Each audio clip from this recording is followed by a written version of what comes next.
Scott McNair, injury attorneys, we fight for the win.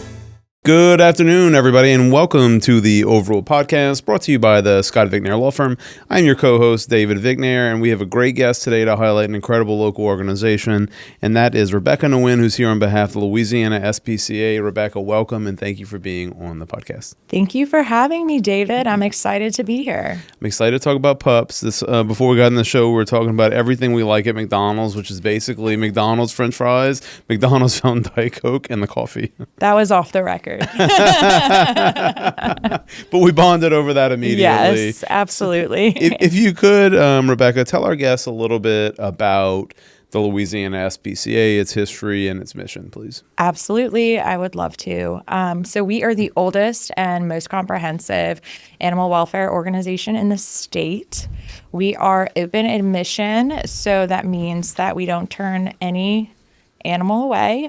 We take most of the critters in, unless you have a bird or a reptile, you have to call Wildlife and Fisheries. But have you ever had a reptile? We do. We get all kinds of visitors, and we will typically either direct people or call up our. So I just have to ask, to have a little bit of fun here, is like, are we talking like somebody shows up with an alligator?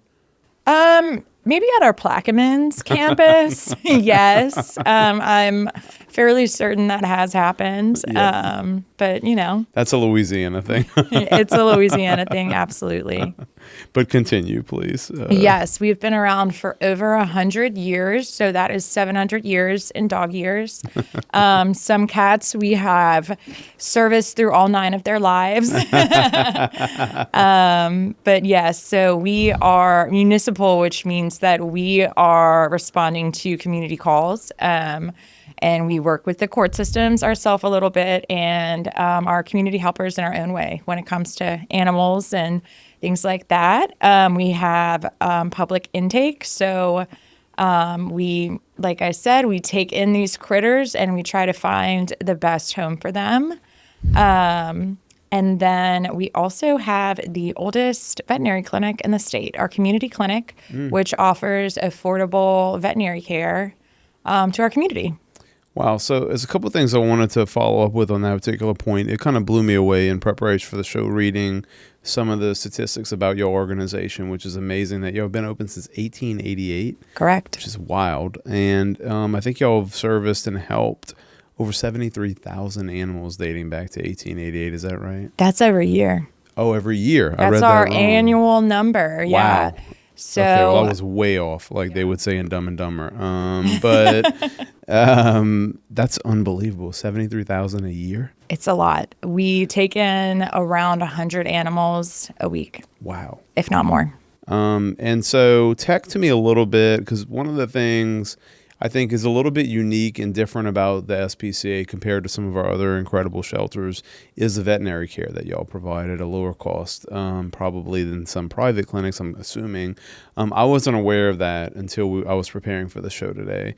So can you talk about like the locations that the SPCA has? I think one's in Algiers and one's in Plaquemines. Is that right? Correct. Where's the veterinary clinic? Tell us a little bit more about that service that y'all provide to the public, if you could. Absolutely. So our veterinary clinic is located at our main campus on Mardi Gras Boulevard. And it kind of ties in, or it does tie into our mission. When people walk through our doors to surrender their pets, at some point we had to stop and ask why. Why can't you keep your pet? And what we found is it's almost always economic reasons. People are usually on their last leg, and it's a tough, sad day. So part of our programming tries to prevent that. So that's how we landed on our community clinic services. We do all your standard services. Most veterinarians will they'll charge you $500-$600 for your annual vaccines, things like that. Our exams start at $160. So it just makes that routine care more affordable for people, and in turn keeps pets in homes instead of at the shelter, which is what we're trying to do. Besides That's amazing, and it's a great point because no matter how many shelters there are, there's always like an they're unable to match the capacity of the public's needs for animals that are brought in, that are abandoned, that need help. And so delivering that at such a lower cost allows some of the families who have economic challenges to lose the animal, keep them out of the shelter, keep them in a home that's a loving home, etc. The veterinary services, besides like the actual vaccines, do y'all do anything more invasive? Like, do y'all do spading and neutering? Can you talk a little bit about what else y'all do besides the actual vaccines and that type of stuff? Yes, we offer low or no cost for those who qualify spay neuter procedures. Oh, wow. Every animal that comes in the shelter, of course, is going to be spayed or neutered. And then also, if you'd like to bring your own pet in for a spay neuter procedure, which of course we recommend, that helps with pet overpopulation, helps with the health of the pet.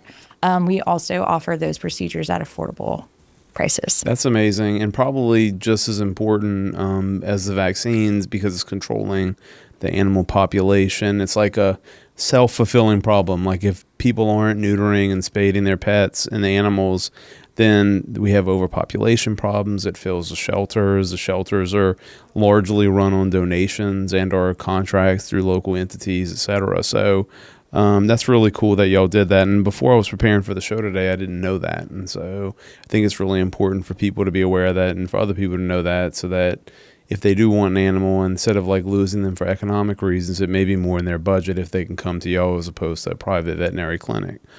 You are exactly right. And I honestly didn't know until I got into animal welfare how some of the challenges that we face as a city in New Orleans tie into some of our animal control issues. So when you do see higher rates of poverty, you see more stray animals. So we, along with the veterinary clinic, we have a program called Pets for Life, where we actually go out into the community. We offer people resources, whether that's dog food from our pet pantry, or maybe they need help mending their fence to help keep their dog in. They need a dog house, a dog bowl, a leash. So we kind of attack the issue from, all sides. Again, just we love our animals, but we recognize that they're better off in someone's home than Yes. in the shelter environment, 100%. Absolutely. And could you tell our listeners a little bit about the breadth of the organization, like the size? Because it blew me away, the amount of things that y'all are doing besides just like, you're not just a shelter where y'all are housing the animals and taking care of them. You're also, we just talked a bit in detail about veterinary services, but y'all have like 90 employees, is that right? Absolutely. We have a very large scale operation. So a lot of people, we have an amazing team, a lot of really compassionate people who care about the animals they care for.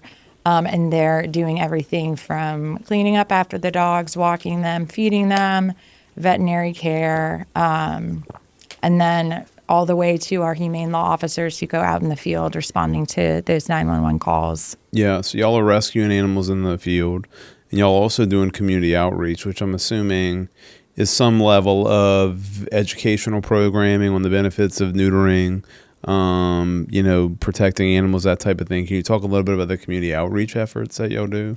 Yes. So our main initiative is Pets for Life. That is when we go out in the community. We also host low or no cost vaccination events. We are excited. Coming up on November 9th, we have an event called One Health, and we are partnering with the Louisiana Department of Health to actually provide free vaccinations for both humans and pets. That's amazing. Because one-stop shop. Come up with your pet. shop. You both get your Yes. vaccines all at once. We also are doing a free HIV and STI screening as well. And we'll have a food truck as well, if you want a snack after your vaccine, you need a sugar boost. Yeah. Exactly. So just one of our many efforts to help people keep their pets. Yep. We also work directly with unhoused people in the community. A lot of domestic violence shelters or shelters for those who are unhoused don't always allow pets. So we work very closely with people who are part of those populations to help them find a place that can accommodate both them and their dog, cat, guinea pig, whatever that may be. Whatever their pet may be. Gotcha. That's amazing. And so the event on the 9th, where is it? It's at our main campus great. on Mardi In Gras Algiers. Boulevard in Algiers. Yes. Okay. Could have been a candidate. I just got my flu shot though. So Me too. Yeah. Okay. So tell me a little bit about the adoption process, if you could, at LASPCA. So if someone's interested in adopting one of the pups, cats, or any of the animals that you'll have at the facility, how do they go about doing that? They can start online at LouisianaSPCA.org. We have all of our adoptable animals and a little brief description and picture on our website. How many is it at any given time, Rebecca? Few hundred. Wow. Yeah. Wow. And some of them might not necessarily be up for adoption immediately. We do have what's called a stray hold. So that's just in case they have an owner out there. So we will upload their pictures on our Lost and Found website and give them time to potentially be reunited with their owner. And once that time period passes, then we get them spayed, neutered. We get them all their vaccines, everything they need, and they are up on our adoption website. That's where you can start.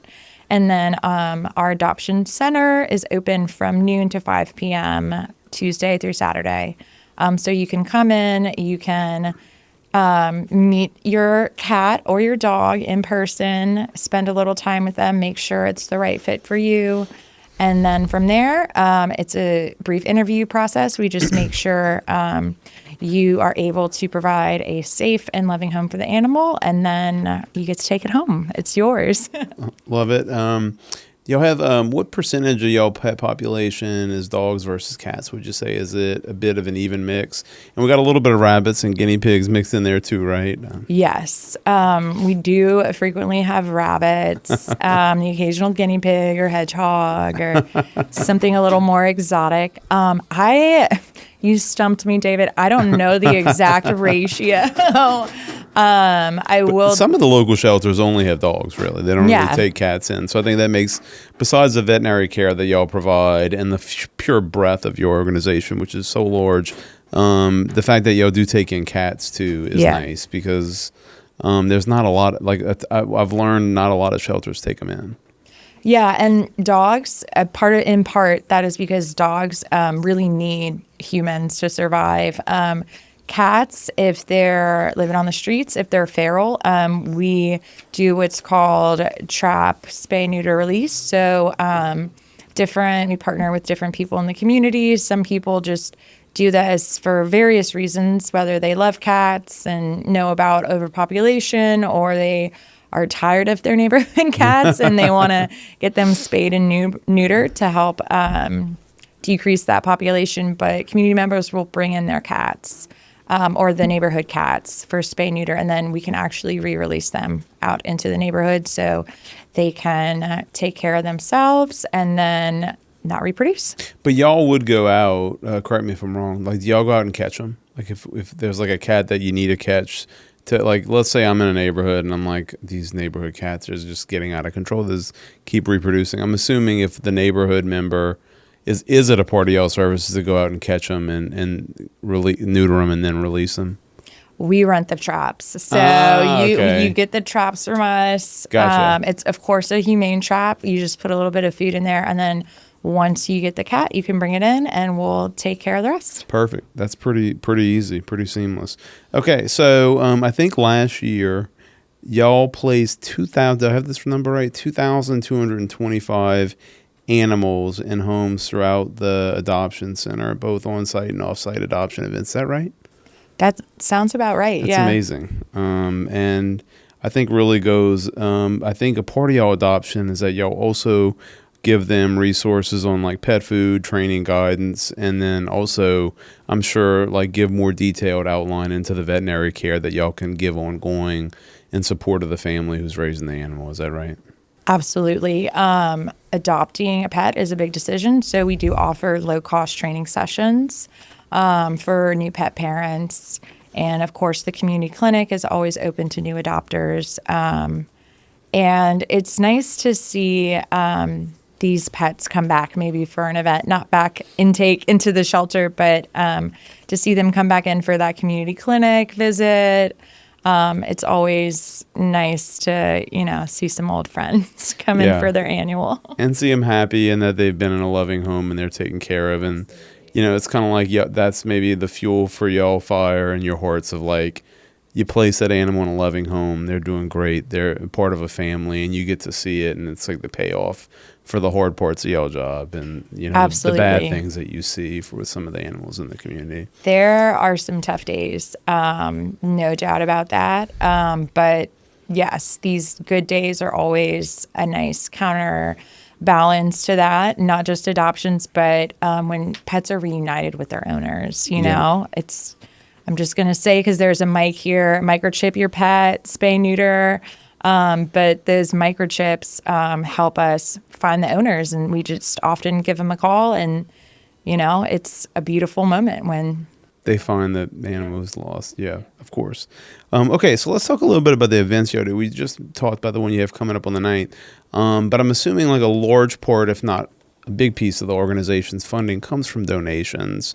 So do y'all have any type of events throughout the year to raise funds? Like if somebody who wants to donate to LSPCA, assuming they can go to the website, can you talk a little bit about that? Like what's the process for that? Yes. So much of our operating budget comes from the generosity of our community.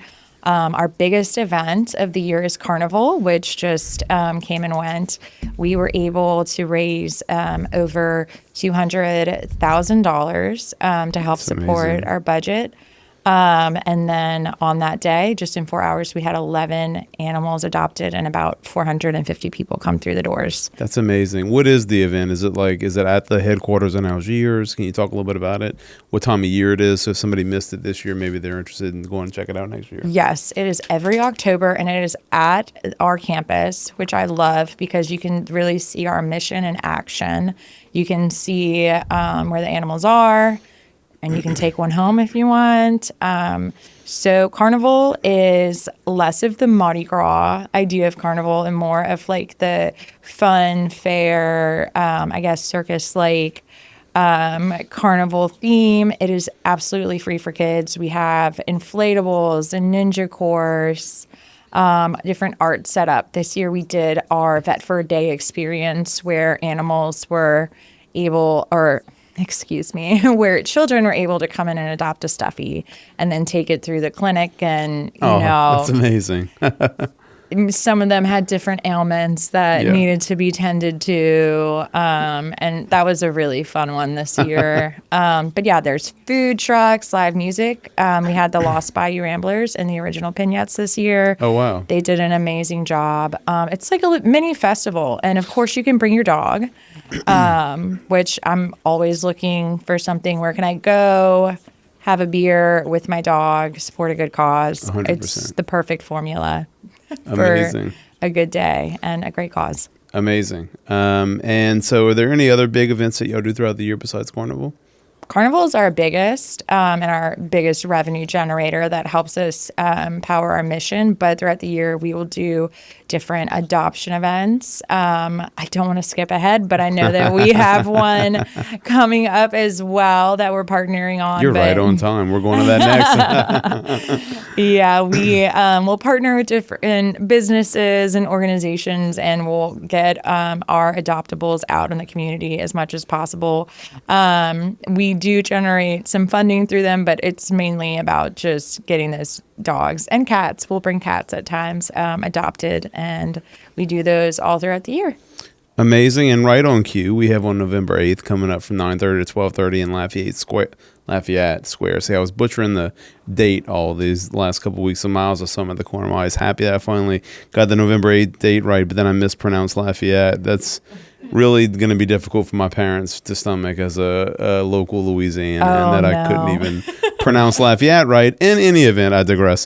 On November 8th, the LSPCA as well as Take Paws Rescue and Metairie Humane are all going to be at our Operation Forever Home event. And the point of our event, as you know, is to drive people out there. I told Miles, I'm like, this is our first year doing it. We're doing it every year. But if we get one animal adopted this year, that's a win. And to get animals in forever homes. And so if you could maybe talk a little bit about what your goals are for the event, and like, if anybody who's coming out is interested in adopting, like what kind of animals you may or may not have out there. Obviously, they may be adopted from now until the event, but where I think they would just go look on the website to check out which animals are in the shelter. Is that right? Yeah, you can always look at our website. We're super excited to partner with Scott Vignair for this event. It's just another great example of the community coming together to support our companion animals and help them out. So we are just looking to continue this partnership with Scott Vignair and, of course, get some animals out of the shelter. It's always a win. One dog adopted is great, but just getting these animals out of the shelter, getting them some fresh air and some new experiences is always a win. Yep. I have not selected these dogs yet, but we are probably going to take 3 to 5 dogs. And we usually like to get a variety of dogs, maybe some senior dogs, some little pups as well, small, medium, and large. So there's something for everyone. Amazing. Because I'm assuming I've been told everyone like gravitates towards the puppies, and so they're like, of course, because they're small and young and cute. But you don't want to let there's some little bit older pups who really come with the flip side of it, come with some of the non-challenges of having a puppy. They're potty trained. They know how to sit and do all certain things you don't have to teach a puppy to do. So there's a lot of benefits to adopting a bit of an older pup who's not a puppy, right? A little bit more refined, mature. Yes. They're mature. And you're right. It's usually a little less chaotic, and they're probably just a little bit more trained. A lot more trained. You can just skip the puppy phase and go straight into the good stuff. Yeah, hanging out on the couch. Yes, exactly. Well, so thank you so much for being here. It's been amazing to talk about the Louisiana SPCA, the pure breadth of the organization, everything y'all have done over the time that y'all have been in place since 1888 is really amazing. And we're just really excited to continue to not just be a partner with y'all on Operation Forever Home, but to donate to other events and to be present and kind of promote y'all throughout the year. So thank you so much for being there, being here. And one last time to promote for donations, can you hit us with the website? Where can people, I'm assuming y'all are on social media too. We are on social media. We're on Facebook, Instagram, TikTok. We are actually quite popular. If you're on TikTok, check us out. We depend on donations to power our mission, our programs, and to fill the gap, basically, and make sure we're able to operate and serve the community. So if you are interested in donating, I will say a donation of any size makes an incredible difference. You can do so on our website, louisianaspca.org, and you should do it. Yes. Go ahead. Oh, I'm glad you said that, because I pet. like to say that for everybody. I feel like some people are kind of like overwhelmed by donation because they think like it has to be $100 or $200 or $500.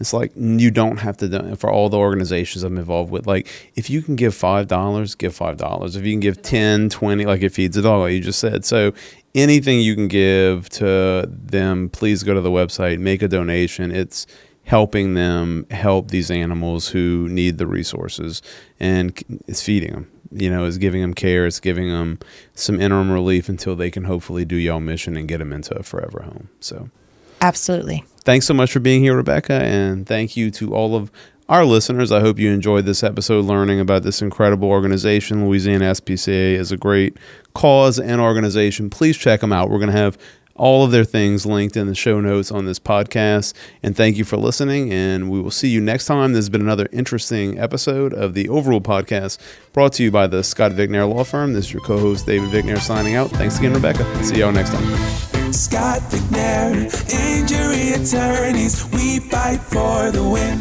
Information is for illustrative purposes only and does not constitute tax, investment, or legal advice. Always consult with a qualified investment, legal, or tax professional before taking any action.